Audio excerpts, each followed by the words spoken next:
సమీరా ఛానల్ని సబ్స్క్రైబ్ చేయండి.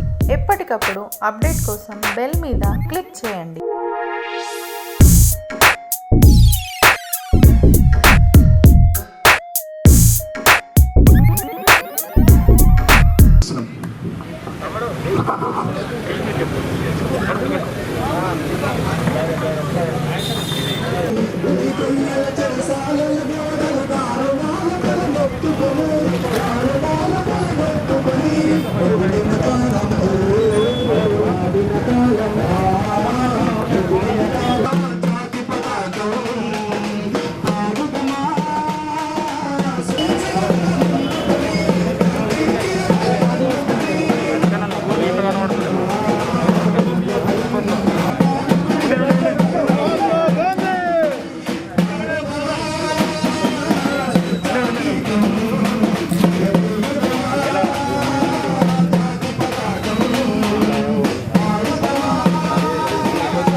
गांधी जी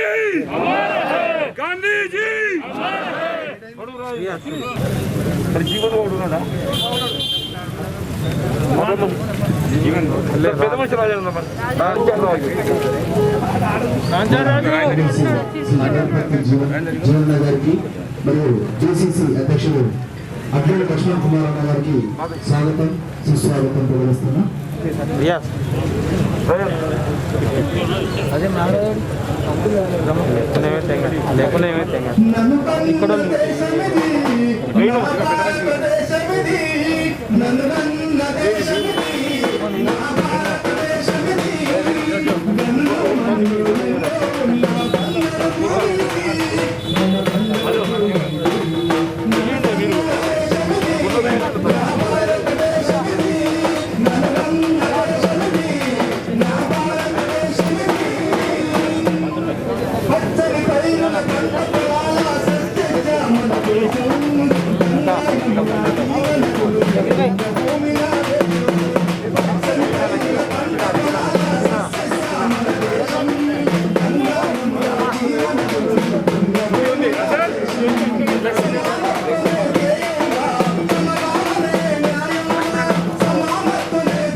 అందరూ కూర్చోండి, చెప్పులు బయట వేసి పెట్టండి ప్లీజ్.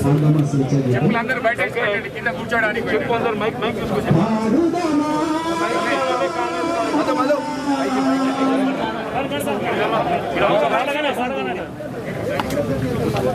దయచేసి అందరూ కూర్చోవలసిందిగా మనవి చేస్తున్నాం.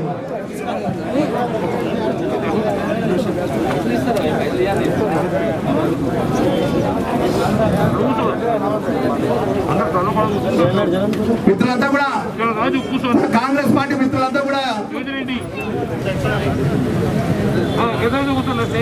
రాష్ట్ర ప్రజా రైతు వ్యతిరేక విధానాలపై మొన్న ఇటీవల కేంద్ర ప్రభుత్వము భారతీయ జనతా పార్టీ నరేంద్ర మోడీ గారి నేతృత్వంలో పట్ల రైతులను ఇబ్బంది పెట్టే విధంగా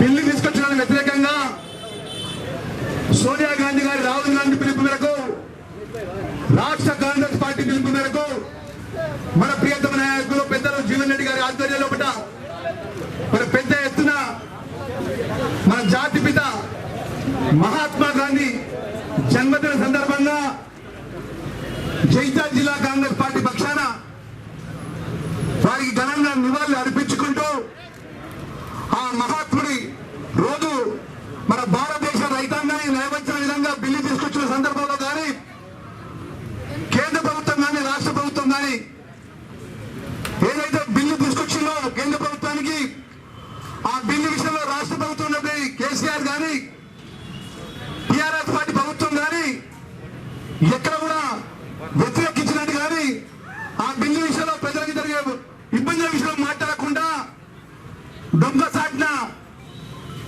పార్లమెంట్ బహిష్కరిస్తున్నట్టు మాట్లాడినటువంటి టిఆర్ఎస్ యొక్క నిర్ణయాన్ని కూడా వ్యతిరేకిస్తూ ఈరోజు జగిత్యాల జిల్లా కాంగ్రెస్ పార్టీ పెద్దలు జీవన్ రెడ్డి గారి ఆధ్వర్యంలో రైతులకు అండగా ఉండాలని, గ్రామంలో రైతు సంతోషంగా ఉంటే రాజ్యం సంతోషంగా ఉండాలని పెద్ద ఎత్తున కార్యక్రమం తీసుకోవడం జరిగింది.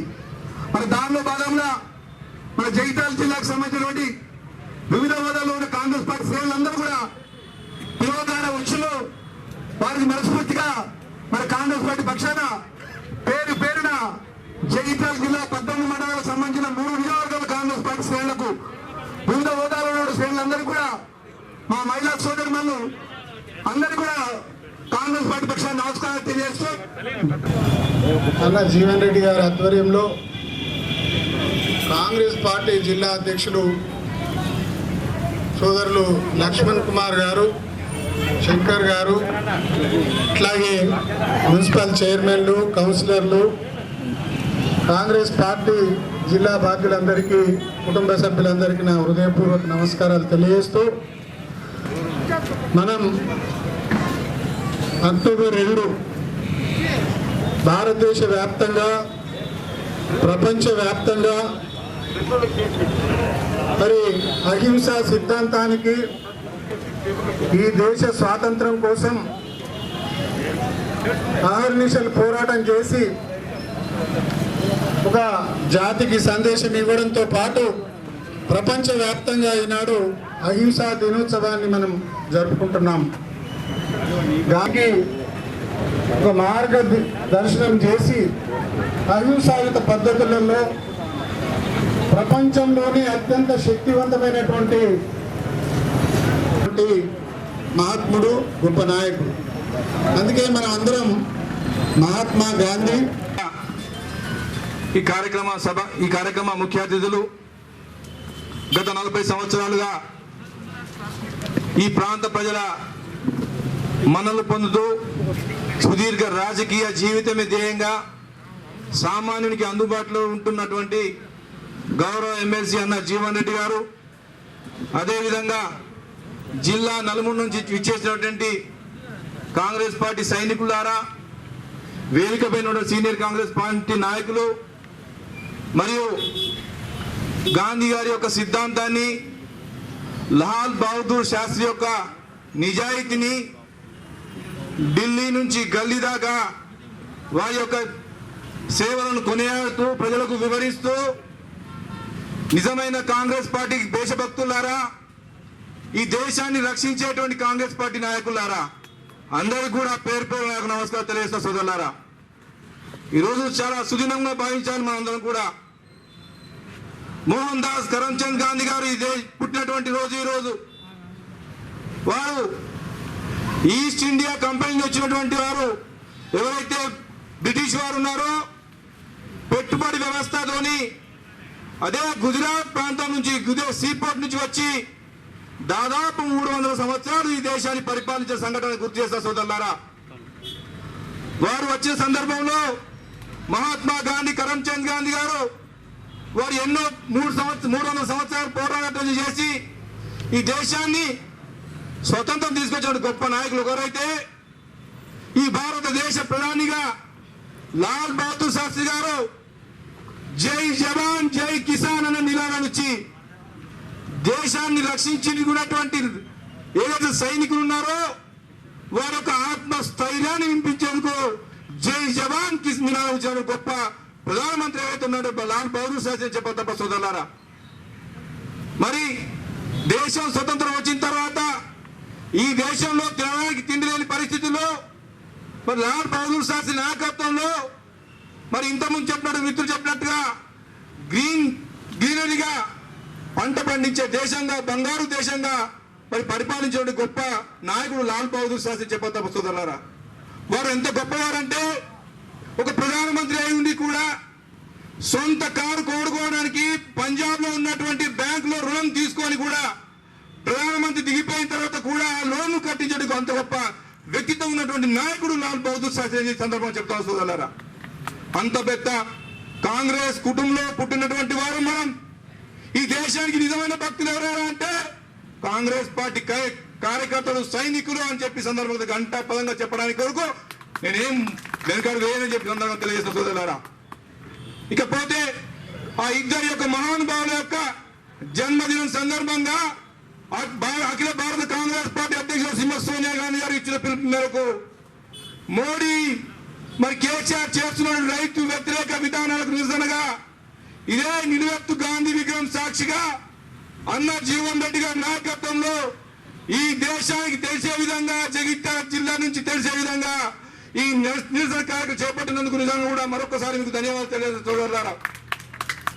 మోడీ గారి ప్రభుత్వం వచ్చిన తర్వాత ప్రైవేటీకరణ వైపు మొగ్గు చూపుతా ఉంది. 300 సంవత్సరాలు పోరాటం చేస్తే మనకు స్వతంత్రం వస్తే 6 సంవత్సరాలుగా మోడీ ప్రభుత్వ హయాంలో LIC ప్రైవేటీకరణ, BSNL ప్రైవేటీకరణ, రైల్వే ప్రైవేటీకరణ, ఏరోపోర్ట్స్ ప్రైవేటీకరణ, దేశంలో ఉన్న మన పక్కన ఉన్నటువంటి గోదావరిలో భూ గనులు కూడా ప్రైవేటీకరణ, విద్యుత్ ప్రైవేటీకరణ, అన్ని ప్రైవేటీకరణ. ఇంకా ఈ రిజర్వేషన్స్ ఎందుకంటే ఎందుకు పనికిరాదు ఈ రిజర్వేషన్లు? దయచేసి గమనించాలి. మళ్ళీ పెట్టుబడి వ్యవస్థ వస్తూ ఉంది ఈ దేశంలో. మళ్ళీ అయ్యన్ని పాంచం కాలు మొత్తాడు వ్యవస్థ ఈ దేశంలో రాబోతా ఉంది. మళ్ళీ పోరాటం చేసేటువంటి అవకాశాలు వస్తున్నాయి ఈ దేశంలో. రాజ్యాంగాన్ని వర్ధిల్లాన్ని నుంచి బాబాసాహెబ్ అంబేద్కర్ రాజ్యాంగాన్ని నిర్మిస్తే ఆ రాజ్యాంగాన్ని తూట్టుపరిచేటువంటి పరిస్థితులు ఈ దేశంలో నిలబడ్డ కుదరలారా. మరి కనుక మొన్న రాజ్యసభలో మొన్న పార్లమెంట్ లో బిల్ పాస్ చేసి రైతు వ్యతిరేక బిల్లు 3 అంశాలతో పాస్ చేసి ఈ దేశంలో ఉన్నటువంటి ఆదాని అంబానీ కొరకు వారు చేస్తున్న సందర్భాన్ని గుర్తు చేస్తారు సోదరులారా. అంతేకాకుండా రాజ్యసభలో వారికి సంఖ్యా బలం లేకున్నప్పటికీ కూడా మూజువారి ఓటుతో మరి బిల్లును పాస్ చేసే సంఘటన కూడా నిజంగా కూడా సందర్భం తెలియజేస్తారు సోదరులారా. మరి కూడా ఈ మోడీ గారు ఢిల్లీ నుంచి పరిపాలన చేస్తున్నారు సోదరులారా. మోడీ గారు ఢిల్లీ నుంచి పరిపాలన చేస్తున్నారు. ఇక్కడ నాగ్పూర్ RSS కార్యాలయం నుంచి పరిపాలన చేస్తా ఉన్నాడు. రెండోది గుజరాత్ రాష్ట్రం నుంచి పరిపాలన చేస్తా ఉన్నాడు. నిజంగా కూడా ఈస్ట్ ఇండియా అయిపోయింది, వెస్ట్ ఇండియా వచ్చింది. ఈ గుజరాత్ సంబంధించినటువంటి వారందరూ కూడా బడా స్టేట్లు ప్రపంచవ్యాప్తంగా కుబేరులో ఉన్నారు.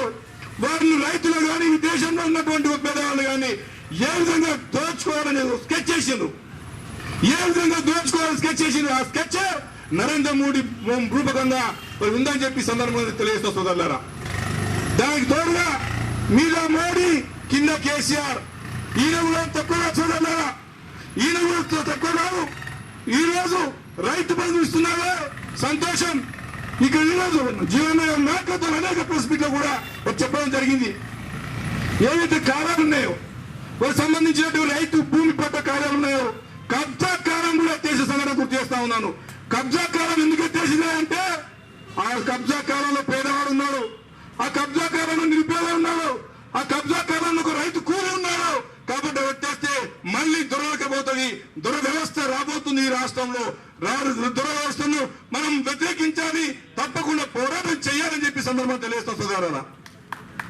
మరి పోతే ఈ దేశానికి స్వతంత్రం తెచ్చింది కాంగ్రెస్ పార్టీ. ఈ దేశం వచ్చిన తర్వాత కూడా ఈ దేశ సమగ్రతకు సమైక్యత కొరకు భారత జాతీయ కాంగ్రెస్ పార్టీ అధ్యక్షురాలు మాజీ ప్రధానమంత్రి ఇందిరాగాంధీ గారు ఈ దేశ ఐక్యత ప్రాణాలు అర్పించారు. అదేవిధంగా రాజీవ్ గాంధీ గారు ఈ కార్యక్రమం ఏ దేశం కొరకు ఈ దేశం కొరకు ప్రాణాలు అర్పించారు. మరి అంతేకాదు సోదరులారా, మొన్న అఖిల భారత జాతీయ కాంగ్రెస్ పార్టీ అధ్యక్షురాలు శ్రీమతి సోనియా గాంధీ గారు ఈ దేశానికి ప్రధానమంత్రి అయ్యేటువంటి అవకాశం ఉండే, అయినప్పటికీ కూడా దేశానికి నేను ప్రధానమంత్రి కాలేను, దేశానికి ప్రధానమంత్రి కాలేను. మన్మోహన్ సింగ్ గారి నాయకత్వంలో, ఆర్థికవేత్త మన్మోహన్ సింగ్ గారి నాయకత్వంలో తప్పకుండా ఈ దేశం ముందుకు పోతుంది, ముందుకు పోవాలనే ఉద్దేశంతో వారి ప్రధానమంత్రి చెప్పిన సందర్భాన్ని గుర్తు చేస్తున్నారా. అదేవిధంగా రాహుల్ గాంధీ గారు కూడా ప్రధానమంత్రి అయ్యేటువంటి అవకాశం ఉండే, కనీసం మన్మోహన్ సింగ్ గారి యొక్క మంత్రివర్గంలో కూడా మంత్రి అయ్యేటువంటి అవకాశం ఉన్నప్పటికీ కూడా ఆయన తీసుకోలేదు. అంటే మేము పరిపాలన చేయడానికి కాదే, మేము దేశ సేవ చేయాలని కొరకు వచ్చాం. ఈ దేశంలో అనేక మంది పోరాటాలు చేశారు కాంగ్రెస్ వీరులు, సైనికులు. వారి యొక్క పోరాట ఫలితమే స్వతంత్రం. ఆ స్వతంత్రం మూలంగానే మేము బతుకుతున్నామని చెప్పినటువంటి గొప్ప నాయకులు మరి ఈ సందర్భంగా తెలియజేస్తున్నారు. ప్రజా వ్యతిరేక విధానాలకి నిరసన వ్యక్తం చేస్తున్న ఈ కార్యక్రమ ముఖ్య అతిథి జీవన్ రెడ్డి గారు మరియు సభాధ్యక్షులు లక్ష్మణన్న గారికి మరియు ఈ కార్యక్రమానికి విచ్చేసిన కాంగ్రెస్ జరిగింది ఏమీ లేదు. అలాగే రైతులకు గవర్నమెంట్ చేసిన మేలు ఏదీ లేదు, కానీ నిజంగా వాళ్ళకు వ్యతిరేక విధానాలు మాత్రం ప్రవేశపెడతా ఉన్నారు, దాన్ని ఆమోదించుకుంటా ఉన్నారు. అలా వ్యతిరేక విధానాలకు ఈరోజు శాంతియుతంగా నిరసన వ్యక్తం చేస్తున్నాము గాంధీ జయంతి సందర్భంగా. అదేవిధంగా నిజంగా మోడీ గారు పెద్ద నోట్ల రద్దు సందర్భంగా ప్రతి సామాన్యునికి 15 లక్షలు వారి బ్యాంకుల్లో వేస్తాము, స్విస్ బ్యాంకులలో ఉన్న ఎంతో మంది వెనక వాళ్ళని తీసుకొచ్చి ప్రతి సామాన్యుడికి ఖాతాలో వేస్తామని చెప్పారు. కానీ నిజంగా ఒక 15 లక్షలు కాదు కదా, 15 రూపాయలు కూడా పడలేదు. అలాగే ఆ 15 స్విస్ బ్యాంకులలో మాత్రము చిన్న నోట్లకు బదులు బడాబాబులకు పెద్ద నోట్లు మాత్రము వెళ్ళడం జరిగింది. నిజంగా పెద్ద బడాబాబులకు వాళ్ళకు సహకరించడానికే ఈ పెద్ద నోట్ల రద్దు అనేది తీసుకురావడం జరిగింది. అదేవిధంగా రైతులకు కానీ సామాన్యులకు కానీ మోడీ గారు ఏ విధంగా కూడా సహకరించలేదు. అదేవిధంగా 2014కు చూసుకుంటే ఈ రోజు ఇప్పటి వరకు కూడా ధరలు అనేకంగా పెరగడం జరిగింది. అదేవిధంగా పెట్రోల్ ధరనే కానివ్వండి, డీజిల్ ధరనే కానివ్వండి, సిలిండర్ సామాన్యులందరికీ ఉపయోగపడే నిత్యావసర సరుకులు కూడా చాలా పెరగడం జరిగింది. అంటే దీని మీద ప్రతి ఒక్కరు కూడా దృష్టి పెట్టాలని కోరుకుంటున్నా. ఎందుకంటే అప్పటికి ఇప్పటికీ సామాన్యుల ప్రతి ఒక్కటి ఉపయోగించే వాటి ధరలన్నీ పెంచడం జరిగింది. ఈ సామాన్య ధరల మీద నియంత్రణ అనేది లేకుండా పోతుంది. ప్రభుత్వాలు వాటి మీద దృష్టి పెట్టడం పోయి కనీసం వాళ్ళని పట్టించుకోవడం లేదు. సామాన్యులకు ఇప్పుడు ఉన్న కరోనా పరిస్థితులలో, క్లిష్ట పరిస్థితుల్లో కూడా వాటిని పట్టించుకోకుండా వారి మీద అనేకమైన LRS అని, ధరణి వెబ్సైట్ అని అలాంటివి తీసుకొచ్చి అనేక సామాన్యుల మీద భారం మోపడం జరుగుతుంది. ఇలాంటివన్నిటినీ కూడా ఈ క్లిష్ట పరిస్థితుల్లో తీసుకురావడం వల్ల ప్రతి సామాన్యులు కూడా నిజంగా చాలా ఇబ్బంది పడతా ఉన్నారు. అదేవిధంగా కాంగ్రెస్ పార్టీ తీసుకొచ్చిన మన తెలంగాణను మేమే తెచ్చాము అని కేసీఆర్ గారు అధికారంలోకి రావడం జరిగింది. అదేవిధంగా నిధులు నియామకాలు అని రావడం జరిగింది. నిధులు అని నిజంగా ఉన్న మన ధనిక రాష్ట్రాన్ని పోయి ఈరోజు అప్పులపాలు చేయడం జరిగింది. అప్పులపాలైన మన తెలంగాణ రాష్ట్రం జరిగింది. అదేవిధంగా నీళ్లు చూసుకుంటే నీళ్ల మీద ఎన్నో ప్రాజెక్టులు కట్టామని కొన్ని వేల కోట్ల అప్పులు తీసుకొచ్చి ఇప్పుడు ఉన్న బడ్జెట్ ని కూడా లేకుండా చేసి అప్పుల పాలు చేయడం జరిగింది. నియామకాలు చూసుకుంటే నిజంగా రిటైర్ అయిన వారి సంఖ్య ఎక్కువగా ఉంది, నియామకాల కన్నా రిటైర్ అయిన వాళ్ళ సంఖ్య ఎక్కువగా ఉంది. అంటే ఈ 6 ఏళ్లలో ఎన్ని నియామకాలు చేసిందో ఒక్కసారి ఆలోచించాల్సిందిగా కోరుతున్నాను. అదేవిధంగా కేసీఆర్ గారు తీసుకొచ్చిన ఈ పెన్షన్ అనేది 2000 తీసుకొచ్చినామని చెప్తున్నారు. నిజంగా కూడా అప్పుడు 200 పెన్షన్ ఏ విధంగా ఉపయోగపడిందో ఈ రోజు 2000 పెన్షన్ కూడా ఉపయోగపడట్లేదు. ఎందుకంటే అప్పటి ధరలకు సంబంధించి అలాగే ఉంది, ఇప్పటి ధరలకు ఆ 2000 కూడా ఎవరికి సరిపోని విధంగా ఉంది. అదేవిధంగా 2014కు ఉన్న మన కరెంటు బిల్లు ఇప్పుడున్న కరెంటు బిల్లుకు ప్రతి ఒక్కరూ ఒకసారి పోల్చుకోవాల్సిందిగా కోరుతున్నాను.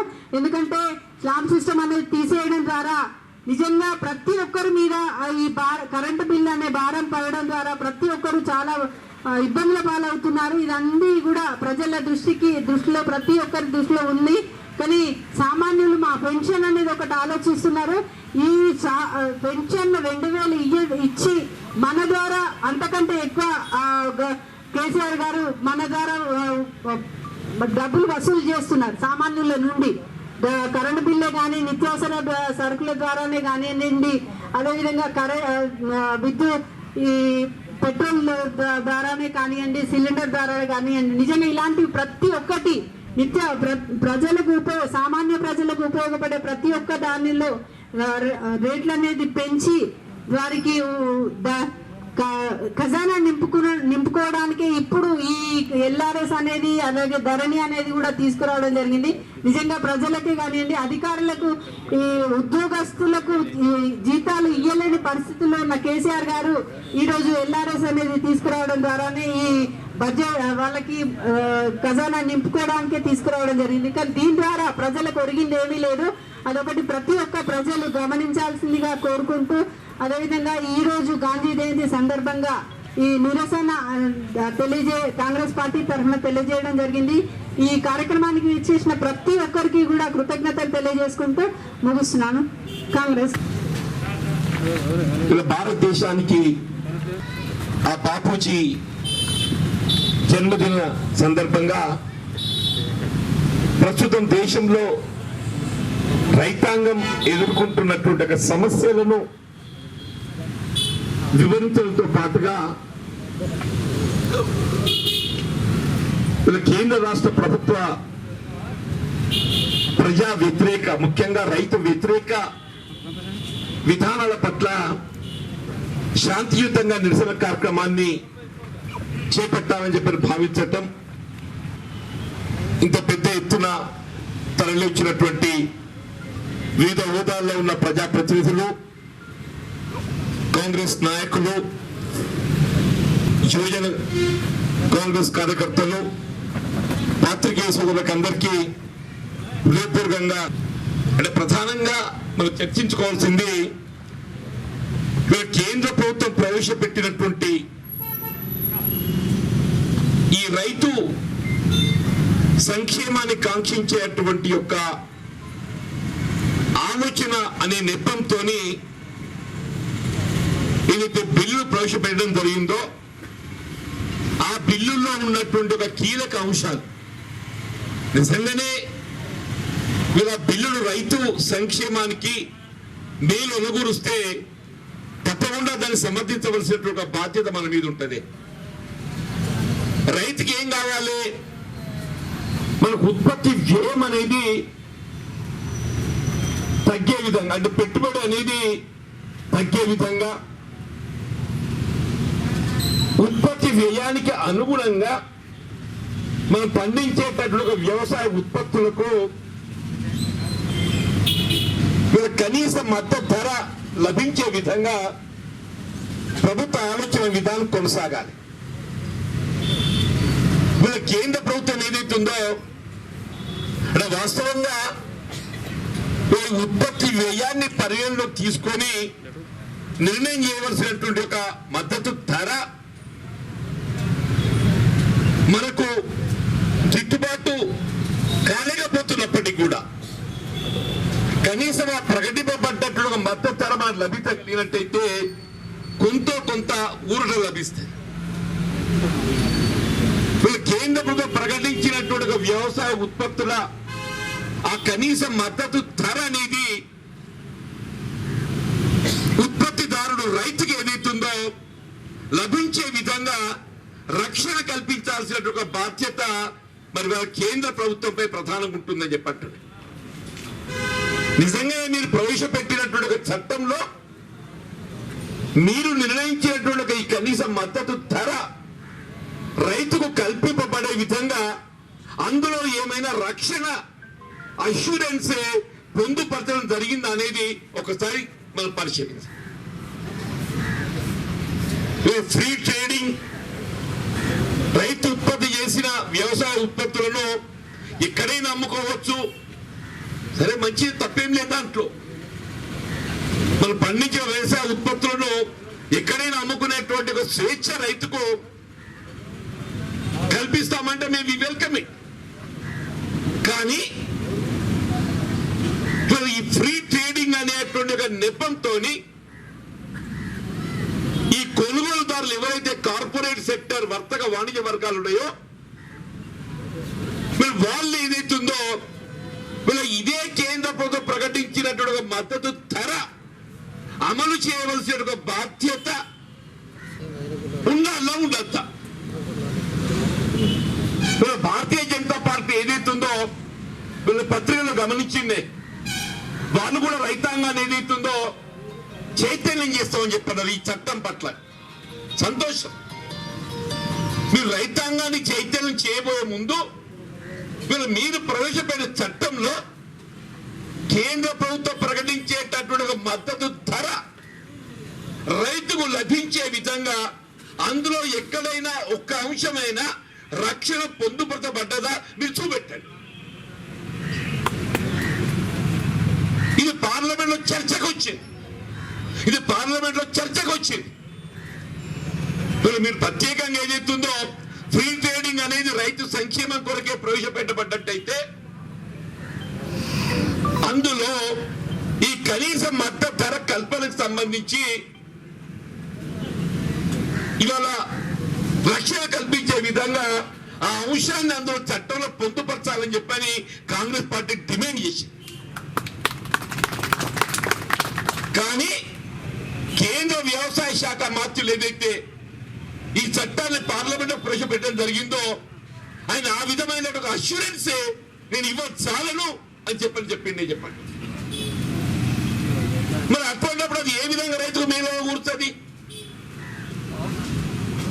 ఒకరే మన కళ్ళ ముందున్నది మన ప్రాంతంలో వరి ధాన్యం తదుపరి అత్యధికంగా ఉత్పత్తి చేసేది మొక్కజొన్న. ఇదైతే అందరు తెలిసిందే కదండి. మొక్కజొన్న కనీస మద్దతు ధర ఈ ఖరీఫ్ లో 1850 రూపాయలు కేంద్ర ప్రభుత్వం ప్రకటించింది. మీరు ఏ 1850 రూపాయల మద్దతు ధర ప్రకటించిండ్రో ఆ మద్దతు ధర అమలు చేయించాల్సినటువంటి ఒక బాధ్యత మీది ఉందా లేదా? మీరు అది అమలు చేపియండి, మీరు చట్టాన్ని సమర్థిస్తారు. గుడ్డానికి ఏం కావాలో 2 కళ్ళు కావాలి. రైతాంగానికి ఏం కావాలి? మన వ్యవసాయ ఉత్పత్తులకు కనీస మద్దతు ధర కావాలి. ఆ కనీస వ్యవసాయ మద్దతు ధర కల్పించి మీరు ఏదైతుందో ఆ చట్టం అమలు గురించి మాట్లాడండి, మేము తప్పక సమర్థిస్తామని చెప్పండి. ఇవాళ బజార్లో మొక్కజొన్న 1300 1400 చెప్పంటున్నా. 1300 1400 అంటే క్వింటల్ 500 రూపాయలు నష్టపోతుండే. మొక్కజొన్న ఏదైతుందో విత్తనం విత్తినప్పటికెళ్ళి పంట మార్కెట్కి వచ్చేదాకా ప్రతి అంశంలో కష్టమేనే. నువ్వు ఇత్తనం పెట్టిందంటే ఉడత కొడుతుంది, ఉడతా మెల్లగా అటువై ఇటువై ఇత్తనం తచ్చిందని చెప్పంటే ఇక కలుపుతో మొదలైతుంది. కలుపుతో మొదలై ఇక పీస్ వెళ్ళింది గడ్డ కడుతుందని చెప్పాలంటే అడవి పందులు మోపైంది, తప్ప కోతులు మోపైంది. ఏదో మొత్తానికి అడవి పందులు కాసి కోతులు కాసి కంకిరుస్తామని చెప్పాలంటే ఇరిసిన కాడికెళ్ళి ఇరవాలి, మూడు తీయాలి, మక్కలు ఎండవేయాలి, కంకి మక్కలు పట్టాలి. ఎంత పని పడతాయి చెప్పండి. మీరు కేంద్ర ప్రభుత్వం ఏదైతుందో తన బాధ్యత నుండి రైతులకు ఏ విధంగా ఫ్రీ ట్రేడింగ్ తెర మీద పట్టుకొస్తే రాష్ట్ర ప్రభుత్వం తెలివిగల్లోడు కేసీఆర్ ఈయన మీద ఎక్కడ భారం పడుతుందో అని చెప్పని ఈ నియంత్రిత సాగులో ఏదైతుందో మీరు మొక్కజొన్న పెట్టద్దు అని చెప్పి మొదలు పెట్టిండే చెప్పే. అంటే ఏంటి? వీళ్ళ ఖరీఫ్ లో ఏదైతుందో మొక్కజొన్న కొనుగోలు బాధ్యత వీళ్ళ ప్రభుత్వం చేపట్టకుండా ముందుగానే జాగ్రత్త పడే విధంగా మొక్కజొన్న వద్దు వరిధాన్యం పెట్టు.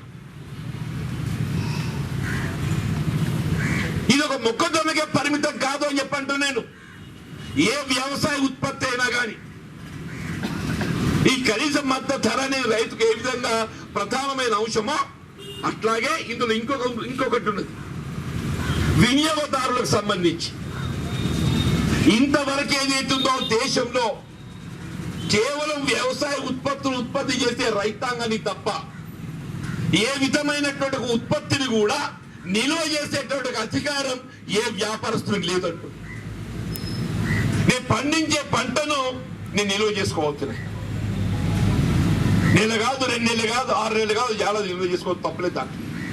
కానీ ఒక వ్యాపారస్తులు ఏదైతుందో ట్రేడింగ్ పర్పస్, వ్యాపార నిమిత్తం ఏదైతుందో వ్యవసాయ ఉత్పత్తులు కొనుగోలు చేసి నిలువరింపజేసేటువంటి అధికారం లేదు. అది ఎసెన్షియల్ కమాడిటీస్ యాక్ట్ కింద ఏదైతుందో అది నిలువరింపబడ్డది, నిరూపించబడ్డది చెప్పండి. ఇప్పుడు ఏమైపోయింది?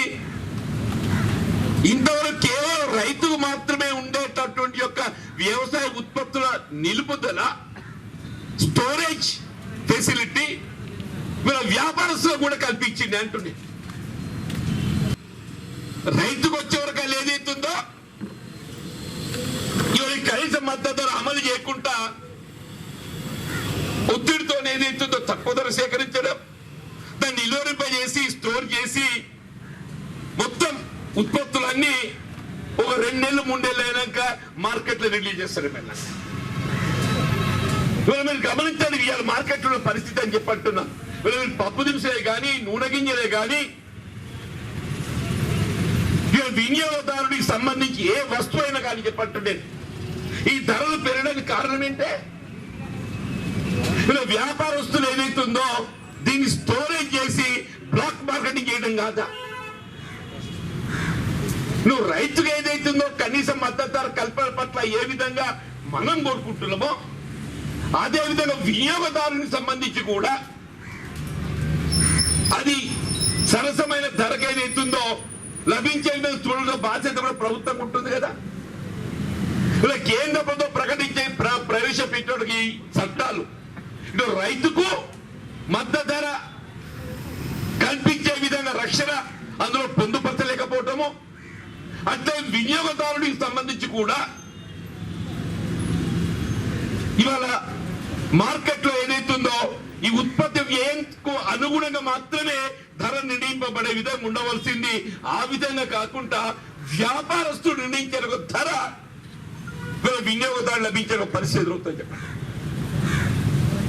కేవలం కేంద్ర ప్రభుత్వం ఏదైతుందో ఆనాడు ఏ విధంగా ఇప్పుడు మిత్రుడు పేర్కొన్నట్టు ఏ విధంగా ఈస్ట్ ఇండియా కంపెనీ వ్యాపార నిమిత్తం భారతదేశానికి వచ్చి దేశాన్ని ఆక్రమించుకోవడం జరిగిందో, మరి అదే గుజరాత్ చెందిన వెస్ట్ ఇండియా కంపెనీలు అటు అదానీ గాని అంబానీ గాని వ్యాపారవేత్తలు ఏదైతుందో ఈ భారతదేశ సంపదను దోచుకునే విధంగా ఏదైతుందో ఈ కుట్ర కొనసాగుతుందని చెప్పంటున్నాను. ఈ వాస్తవ విషయాలు ఏదైతుందో ప్రజానికానికి తెలియజెప్పాల్సిన ఒక బాధ్యత మన మీద, కాంగ్రెస్ శ్రేణుల మీద ఉందని చెప్పంటున్నాను. ఇది మరొక్కసారి భారతదేశం ఏదైతుందో ప్రైవేట్ యాజమాన్యాల చేతిలో మళ్ళీ బానిసలు కాబోయేటట్టు దినం రాబోతుందని చెప్పని నేను పేర్కొంటున్నాను చెప్పండి. మోడీ గారు ఏదైతుందో భారతదేశ ప్రజానీకానికి ప్రధానిగా బాధ్యత నిర్వర్తించవలసింది కేవలం వ్యాపారస్తుల కొమ్ము కాసే విధంగా, అదాని అంబానీ కొమ్ము కాసే విధంగా, దేశాన్ని వెస్ట్ ఇండియా కంపెనీకి తాకట్టు పెట్టే విధంగా ఈ నల్ల చట్టాలు రూపొందించడం జరిగిందని చెప్పి అంటున్నాం. ఈ నల్ల చట్టాలు ఏదైతుందో రైతాంగం అంటే ప్రత్యక్షంగా పరోక్షంగా యావత్ ప్రజానీకం ఈ చట్టాల వల్ల ఏదైతుందో బాధితులను కాబోతున్నామని చెప్పంట. కాబట్టి ఈ చట్టాల అమలుకు నిరసన వ్యక్తం చేస్తున్న బాధ్యత ప్రతి భారతీయుడిపై, ప్రతి పౌరుడిపై ఉందని చెప్పంటుంది. ఈ చట్టాలను మీరు భారతీయ జనతా పార్టీ కార్యకర్త అడగండి. వాళ్ళు జీవన్ రెడ్డి ఇట్లా చెప్పిండయా మొక్కలకి ఏదైతుందో నువ్వు మద్దతు ధర కల్పించే అవకాశం లేకుండా పోతుందని చెప్పని నువ్వు కల్పించు ఆయన నీ చట్టాన్ని మేము సమర్థిస్తామని చెప్పాడు జీవన్ రెడ్డి అని చెప్పాను.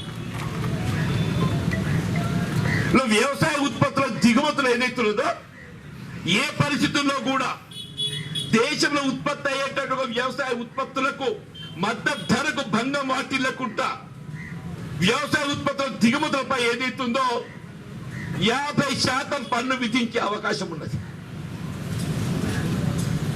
వరల్డ్ ట్రేడింగ్ యాక్ట్ కి అనుగుణంగా ఏదైతున్నదో మనం విదేశాల నుండి దిగుమతి చేసుకునేటటువంటి ఏ వ్యవసాయ ఉత్పత్తి అయినా కానీ మనం 50% పన్ను విధించవచ్చు. మనం విదేశాల నుండి వ్యవసాయ ఉత్పత్తులను ఏ పరిస్థితిలో దిగుమతి చేసుకోవాలి? మన దగ్గర ఉత్పత్తి లేనప్పుడు నువ్వు దిగుమతి చేసుకోవాలి. మన ఉత్పత్తి కొరత ఉన్నప్పుడు నువ్వు దిగుమతి చేసుకోవాలి. కానీ నీ దిగుమతి అనేది ఏదైతుందో స్థానికంగా ఉత్పత్తి అయ్యేటువంటి వ్యవసాయ ఉత్పత్తులకు మద్దతు ధర పొందడం లోపల ఏదైతుందో విఘాతం కలిగితుందో ఇది వాస్తవం కాదే? ఇవాళ ఏదైతే ఈ కేంద్ర ప్రభుత్వం అనాలోచిత విధానంతో కేవలం వ్యాపారస్తులకు లాభాలు అనుకూర్చే విధంగా, కేవలం అదాని అంబానీల వ్యాపారస్తులు కొమ్ము కాసే విధంగా 50% పన్ను విధించే అవకాశం ఉన్నటువంటి యొక్క వ్యవసాయ ఉత్పత్తుల దిగుమతి 15% కుదిస్తున్నారు. 50 రూపాయలు పన్ను వేసే అవకాశం ఉంటే 15 రూపాయలు ఇస్తుండే. అంటే ఏమైతుంది? 35 రూపాయలు తగ్గుతుంది. అంటే బయటికి వచ్చే వ్యవసాయ ఉత్పత్తి ఇక్కడ ధర ఎంతకు వస్తుంది? ఆ 35 రూపాయలు తక్కువకు వస్తుంది.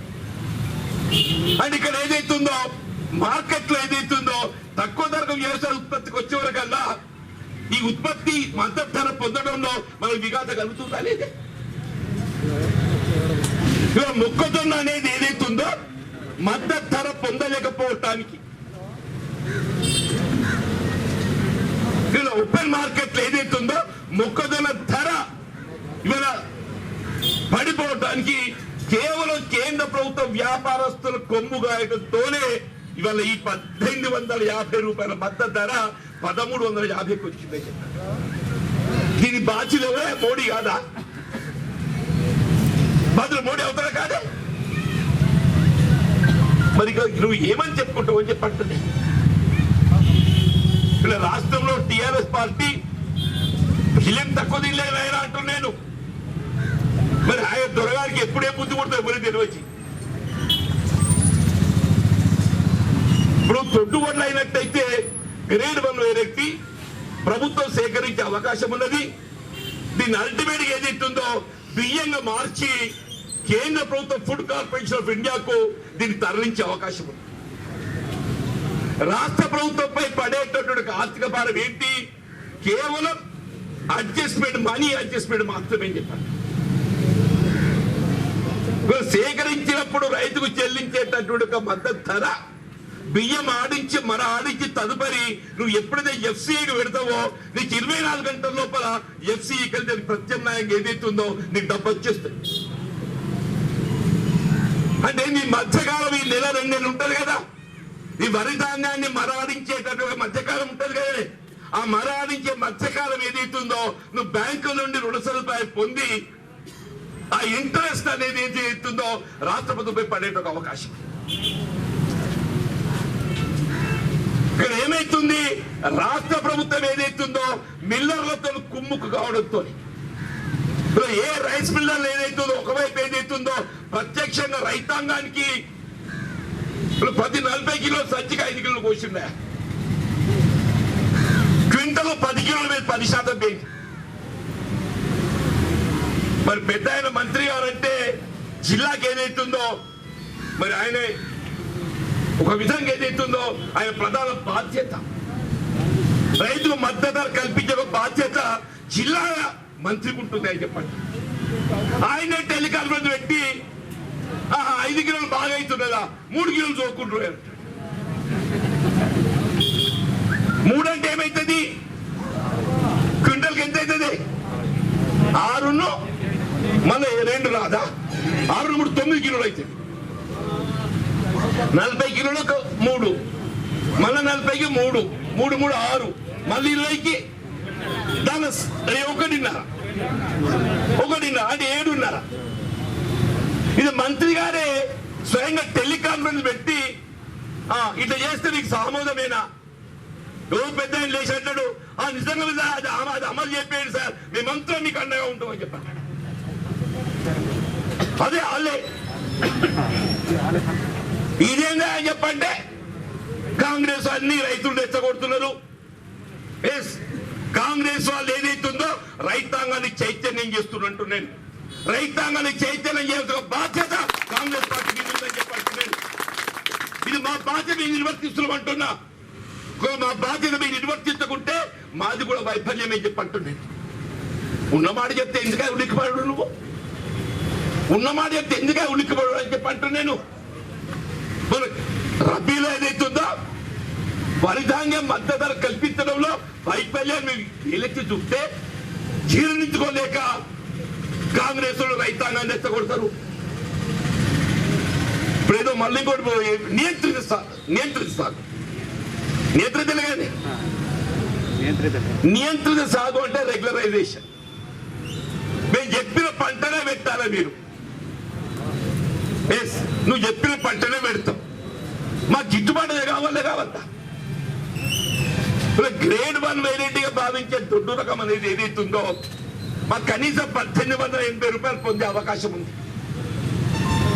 అది ప్రభుత్వం సేకరిస్తుంది కాబట్టి నువ్వేమైతుందో నీ సేకరణ బాధ్యత కలిసి తప్పుకోవడానికి కొరకు రైతాంగాన్ని సందడ్లు పెట్టమని చెప్పని ఆంక్షలు విధించి నిర్బంధంగా నువ్వు సన్నవడ్లు పెట్టిస్తే ఇలా రైతు పరిస్థితి ఏంటే? అసలు దొడ్డు వడ్లకు నువ్వు సన్నవడ్లకు వ్యత్యాసం తెలుసా మిత్రుడు కేసీఆర్ గారికి? దొడ్డట్లు 4 మాసాలకు వస్తాయి, సన్నట్లు నెల ఎక్కువ పడతాయి, 5 నెలలు. ఒకటి దొడ్డు వడ్లకు సన్నవడ్లకు చీడ పురుగు సోకే అవకాశం ఎక్కువ ఉంటుంది. సన్నవడ్లకు కేవలం పంట కాలం పెరగడమే కాకుండా చీడ పురుగు సోకే అవకాశం కూడా ఎక్కువ ఉంటుంది. దానికి తోడు దిగుబడి ఏదైతుందో 25% దిగుబడి తగ్గుద్ది.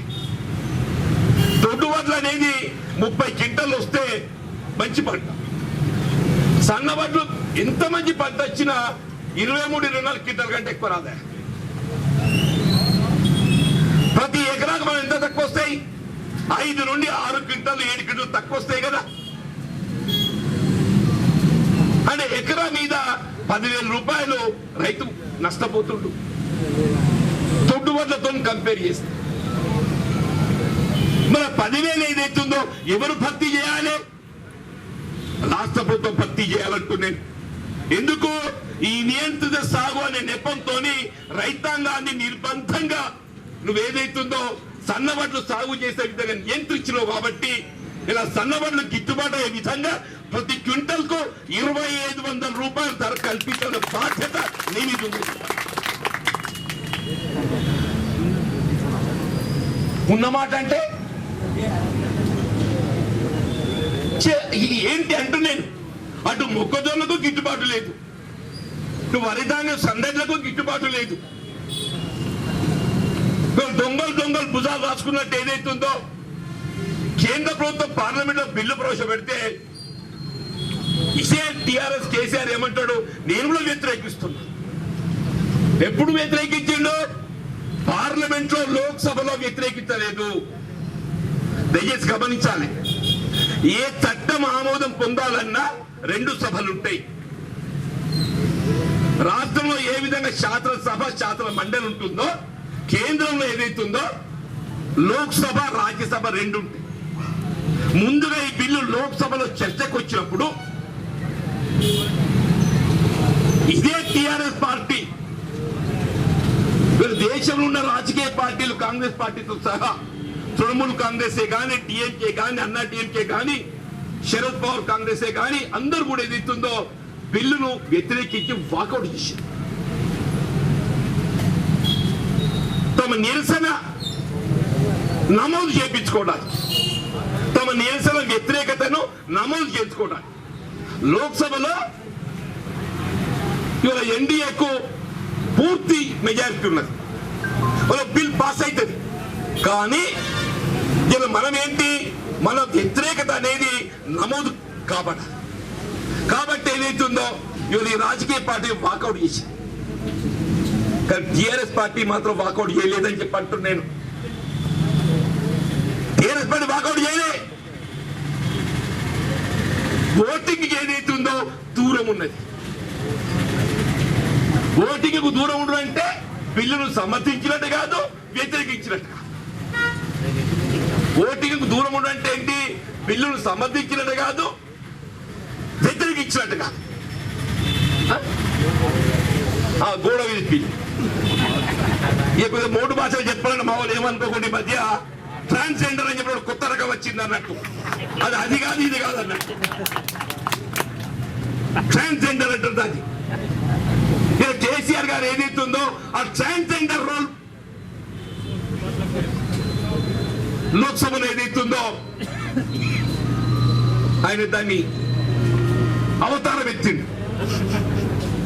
లోక్సభలో కేసీఆర్ ట్రాన్స్జెండర్ అవతారాన్ని ఎత్తిండ. అంటే ఎందుకు మోడీని ఆయన ఈ మీదికి అంటాడు, మళ్ళీ లోపల అబ్బకొరకు ఏం చెప్తాడు ఆయన. కాక మొన్న ఏదైతుందో విద్యుత్ బిల్లు పార్లమెంట్ లో చర్చకు రాక ముందులోనే ఈ బిల్లు ఏదైతుందో రాష్ట్ర ప్రయోజనాల విఘాతం కలిగిస్తుంది కాబట్టి ఈ బిల్లును వ్యతిరేకిద్దామని చెప్పని శాసనసభలో శాసన మండలి చర్చకు పెట్టి దాన్ని ఏదైతుందో వ్యతిరేకించింది. మీకు అందరు గుర్తుండు. మరి నిజంగానే నువ్వు ఏదైతుందో వీళ్ళ పార్లమెంట్ ఆమోదం పొందినటువంటి వ్యవసాయ బిల్లు ఏదైతుందో ఇది రైతు సంక్షేమాన్ని విఘాతం కలిగిస్తుందని చెప్పి ఎప్పుడైతే నువ్వు భావిస్తున్నావో, నువ్వు శాసనసభలో ఏదైతుందో ఆ బిల్లును వ్యతిరేకించే విధంగా నువ్వు ఎందుకు తీర్మానం పెట్టలేవని చెప్పడుతుంది. ఏ విధంగా విద్యుత్ బిల్లును వ్యతిరేకించే విధంగా శాసనసభలో శాసన మండలిలో వీళ్ళు తీర్మానం ప్రవేశపెట్టి ఇవాళ మన తెలంగాణ రాష్ట్రం ఏదైతుందో ఈ బిల్లు పట్ల మా వ్యతిరేకత వ్యక్తం చేస్తుందని ఏకగ్రీవంగా మీరు తీర్మానం ఆమోదించారు. ఈ వ్యవసాయ రంగానికి సంబంధించి ఈ బిల్లులు కూడా రైతు సంక్షేమ విఘాతం కలిగిస్తుంది కాబట్టి నేను ఇప్పటికైనా చెప్తున్నా, నువ్వు తక్షణం ఏదైతుందో ఒక్కరోజు కన్నా శాసనసభను పిలువు.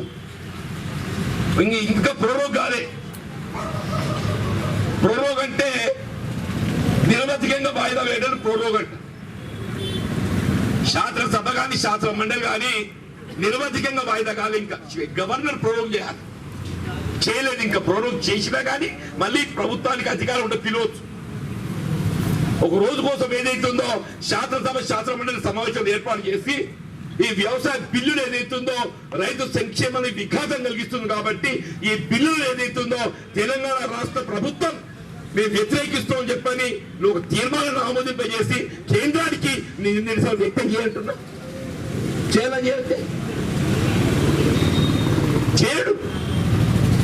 చేయడు. ఎక్కడికి వచ్చి ఏదైతుందో ఇవాళ అటువై భారం పడేది ఎవరి మీద? రైతు మీద భారం పడబోతుందని చెప్పండి.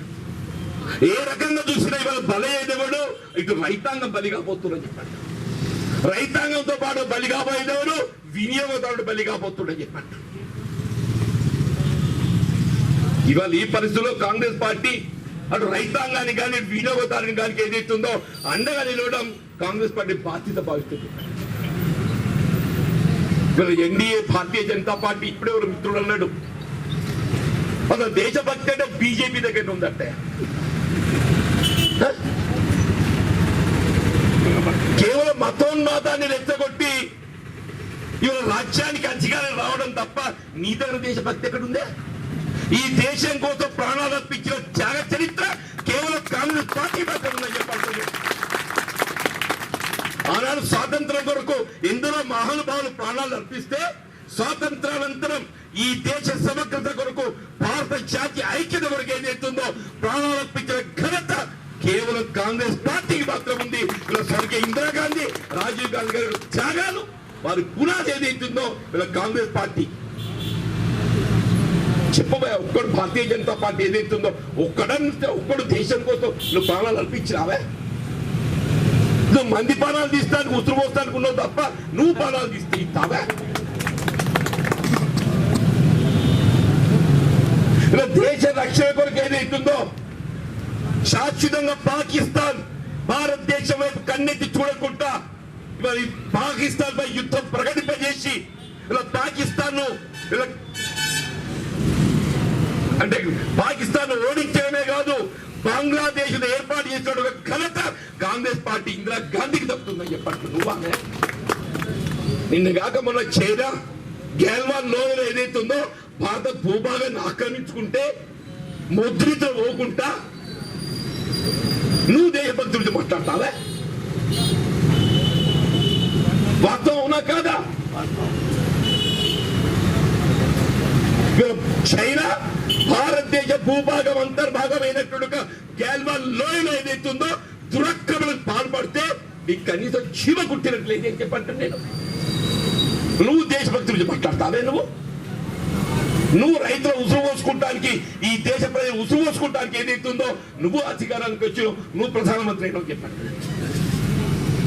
రాష్ట్రమే కానీ అటు కేంద్రమే కానీ ఇలా రాష్ట్రంలో ఏదైతుందో ప్రాంతీయ తత్వంతో ఇక్కడ రాజ్యం చేయాలని చూస్తున్నాడు. ప్రాంతీయ భావాలను ఎత్తగొట్టి అధికారం చేయాలని చూస్తున్నాడు కేసీఆర్ అని చెప్పండి. అక్కడ ఏదైతుందో మతతత్వాన్ని ఎత్తగొట్టి మతోన్మాదంతో రాజ్యం చేయాలని చూస్తుంటూ అక్కడ కేంద్రంలో బీజేపీ అని చెప్పంటున్నా. వాస్తవం కాదా? ఇక్కడ ఒక పార్టీ మతోన్మాదంతో నిచ్చిపోతుంది, ఇక్కడ ఒక పార్టీ ప్రాంతీయ వాదంతో ప్రజానీకాన్ని రెచ్చగొడుతుందని చెప్పండి. నేను పేపర్ చదివిన పొద్దున అన్ని పేపర్లు వచ్చింది, ఒక పేపర్ కాదు. తెలంగాణ రాష్ట్ర హక్కుల నీటి హక్కుల వాటాకు అవసరం వస్తే దేవుడితో కొట్లాడతానండి పెద్ద మనిషి.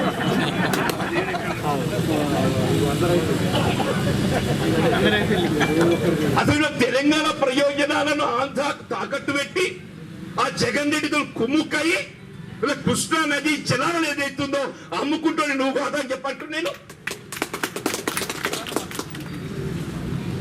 ఆనాడు ఏదైతుందో పోతిరెడ్డిపాడు కేవలం 40,000 క్యూసెక్ల వాటర్ ప్రవహించేటట్టు కాలువ తవ్వుతేనే మనం తీవ్రంగా వ్యతిరేకించాం. ఇవాళ 1,00,000 క్యూసెక్లు నీరు తరలిస్తున్నాం చెప్పి 1,00,000 క్యూసెక్లు నీరు అంటే ఆనాటి కంటే ఈనాడు రెట్టింపు కంటే ఎక్కువ నీటిని తరలించకపోయే విధంగా టెండర్ పక్క చేపట్టి వాడు పనులు మొదలు పెడుతుంటాడు. వాడు పనులు మొదలు పెడుతుంటే వాడిని ఆపే ధైర్యం నీకు లేక అదే కంపెనీ కుమ్మక్కి అదే వాడు మెగా కృష్ణాడు. అక్కడైనా వాడు ఇక్కడైనా వాడే. ఆంధ్ర డిజైన్స్ వాడే ఇస్తాడు, తెలంగాణ డిజైన్స్ వాడే ఇస్తాడా? తెలంగాణలో కాళేశ్వరం ప్రాజెక్ట్ ఎట్లా కట్టాలి ఇదే మెగా కృష్ణాడు చెప్తాడు. ఆంధ్రలో ఏదైతుందో ఆడ నీటిపారుదల ప్రాజెక్ట్ ఎట్లా కట్టాలో అదే మెగా కృష్ణాడు చెప్తాడు. ఈడ ఆడ చెప్పినట్టు ఇంటాడు, ఆడ చెప్పినట్టు ఇంటాడు. ఈడాదే కృష్ణాడి కాంట్రాక్ట్లు, ఆడాదే కృష్ణాడి కాంట్రాక్ట్. తెలంగాణ రాజ్యం చేసి ఇదే మెగా కృష్ణారెడ్డి, ఆంధ్ర రాజ్యం చేసేది అదే మెగా కృష్ణారెడ్డి. నేను దేవునితో కొట్టాను, దేవునితో కాదురా ఆయన. ముందైతే పొరుగు రాష్ట్రం ఏపీ జగన్ రెడ్డితో కొట్టాను. ఈ శాతం అయింది. ఆ నీటి చౌర్యాన్ని ఆపు అంటున్నా నేను. తెలంగాణ హక్కులను తాకట్టు పెట్టి శాశ్వతంగా తెలంగాణ హక్కుల ప్రయోజనాలను నువ్వేదైతుందో శాశ్వతంగా బలిస్తున్నావు. నువ్వు నీ ప్రయోజన కొరకు అని చెప్పని నేను పేర్కొంటున్నాను. మరి ఇటువంటి నాయకుల పట్ల ఏదైతుందో మనం జాగ్రత్త ఉండవలసిన ఆవశ్యకత ఉన్నది. సరే, ఏది ఏమైనా ఇంకా చాలా చర్చించుకోవాల్సిన అవసరాలు ఉన్నాయి. కేవలం ఏదైతుందో వ్యవసాయ రంగం, రైతాంగ సమస్యలపైనే ప్రధానంగా మనం ఈ కార్యక్రమం చేపట్టబడతాయి. ఇంకెక్కువగా ఇతర అంశాలపై చర్చకు పోకుండా ఈ రైతాంగ సమస్యలు ప్రధానం. ఎందుకంటే గ్రామీణ ప్రాంతం రైతాంగం ప్రత్యక్షంగా పరోక్షంగా ఎవరమే కానీ ఇలా రైతు సంక్షేమం పైన ఆధారపడి ఉంటాం.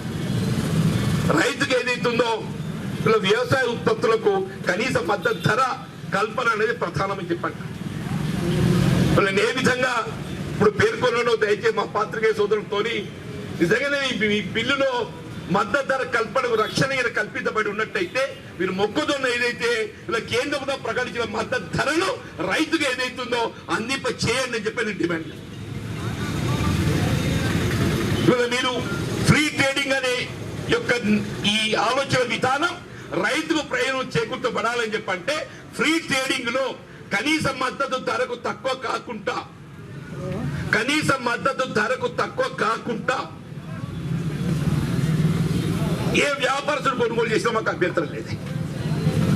ప్రభుత్వం ప్రకటించిన మద్దతు ధరకు తక్కువ కాకుండా మీరు కొనుగోలు చేయండి. అంతేగాని ఏదైతుందో మనం ఒత్తిడికి లోన్ చేసి 1850 ఉన్న ధరను 13 కొంట, 1880 కొన్న ధర ఏదైతుందో 1500 కొంట అంటే ఇది రైతుల ప్రయోజనాలు ఏదైతుందో ఇది దెబ్బతీసే చట్టం అని చెప్పండి. అట్లా వినియోగదారులపై భారం పడే విధంగా ఏదైతే వ్యాపారస్తులకు వాళ్ళు వాణిజ్య పరంగా వ్యాపార పరంగా కొనుగోలు చేసేట ఉత్పత్తులను నిల్వ చేసే అధికారం అనేది ఇది వినియోగదారుల ప్రయోజనం దెబ్బతీస్తుందని చెప్పండి. ఇలా వినియోగదారులను ఆర్థికంగా భారం మోపే విధంగా ఇది ఉన్నది కాబట్టి దాన్ని కూడా నిలువరింపజేయాలి. ఇలా రాష్ట్ర ప్రభుత్వం సంబంధించి సన్న ఓట్లు మీరు చెప్తే పెట్టినాయి కాబట్టి 2500 కొనుగోలు చేపించడము మీ కనీస బాధ్యత. 2500 తక్కువ కాకుండా ఈ సన్న రకాలు కొనుగోలు చేసే విధంగా అదే ధాన్యం కొనుగోలు కేంద్రాలలో ఒకవైపు ఏదైతుందో దొడ్డుబడులు గ్రేడ్ 1 వెరైటీ కింద 1880 రూపాయలు 85 రూపాయలకు అట్లా అక్కడ ఇంకో కౌంటర్ ఏదైతుందో సన్నబడ్లు 2500 కొనుగోలు చేసే విధంగా వీళ్ళ ప్రభుత్వం బాధ్యత చేపట్టాలని చెప్పంటున్నాను. నిజంగానే మీరు కేంద్రం ప్రవేశపెట్టిన వ్యవసాయ బిల్లులను మీరు వ్యతిరేకించినట్టయితే ముందుగా శాసనసభను అత్యవసరంగా సమావేశపరిచి శాసనసభలో ఏదైతుందో ఈ బిల్లును తెలంగాణ రాష్ట్ర ప్రభుత్వం వ్యతిరేకిస్తున్నట్టు మీరు ఏకగ్రీవంగా బిల్లును ఆమోదింపజేసి వీళ్ళ కేంద్రానికి ఒక హెచ్చరిక పంపాలని చెప్పని విజ్ఞప్తి డిమాండ్ చేస్తుంది. అదేదైతుందో మొత్తం రాష్ట్రం టేకప్ చేయలేదు, మన జగిత్యాల చేసిన అది రైతుల పక్షాన. ఇది ఏదైతుందో వీళ్ళ కాంగ్రెస్ పార్టీ రాష్ట్ర పార్టీ ఇచ్చిన పిలుపుకు అనుగుణంగా ఏదైతుందో వీళ్ళ జిల్లా కేంద్రంగా ఈ కార్యక్రమాన్ని ఇంత సఫలీకృతం చేసినందుకు నేను కాంగ్రెస్ శ్రేణులకు అందరికీ నేను హృదయపూర్వకంగా ధన్యవాదాలు చెప్తూ రాబోయే కాలం లోపల రైతు సంక్షేమం కొరకు నా జీవిత చివరి అంకం వరకు ఏదైతుందో నేను అండగా నేను దొరుకుతుందని చెప్పని మరొకసారి మనం చెప్తూ సెలవు తీసుకుంటూ జై హింద్.